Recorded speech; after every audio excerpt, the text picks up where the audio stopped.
On s'offre une petite balade dans les arbres à Fondette, en Indre-et-Loire. Là-haut, on a de grandes chances d'y croiser Cédric. Amoureux des arbres, il passe le plus clair de son temps entre deux branches, entre élagage et escalade.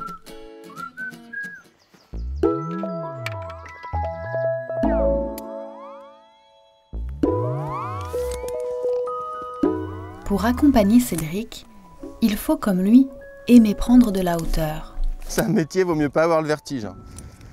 Non, 15 mètres, c'est pas très haut. On peut monter beaucoup plus haut, plus de 30 mètres. Là, alors qu'est-ce qu'on fait là? Ah ouais, on va défourcher.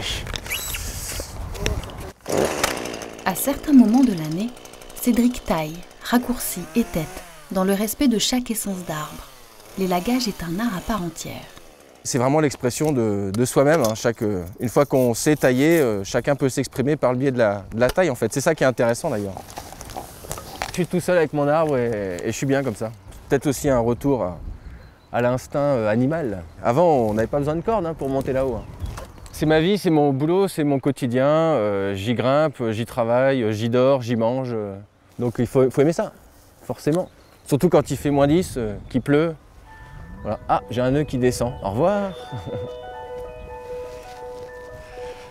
Ouais, les hasards de la vie. Les rencontres, souvent on parle de rencontres humaines et là je pense que c'était une rencontre végétale.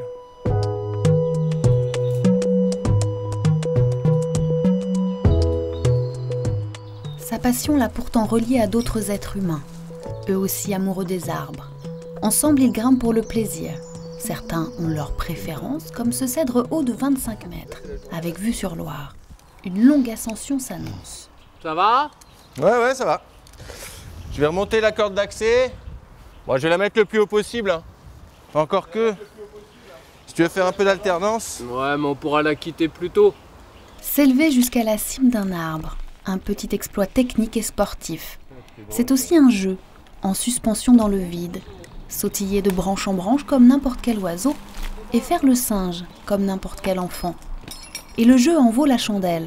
Une fois en haut, la vue sur le château d'Amboise est féerique. Chacun s'installe à sa guise, un peu comme à la maison, profitant de cette parenthèse aérienne. L'idée de se sentir intégré à cette nature de manière globale, en fait. On se sent animaux parmi les autres animaux, finalement.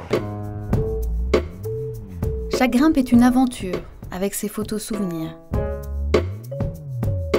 Croyez-nous, l'expérience vaut la peine d'être vécue. L'été, Cédric et ses amis proposent des sorties et des initiations aux grimpeurs novices. Reste encore à gérer la descente.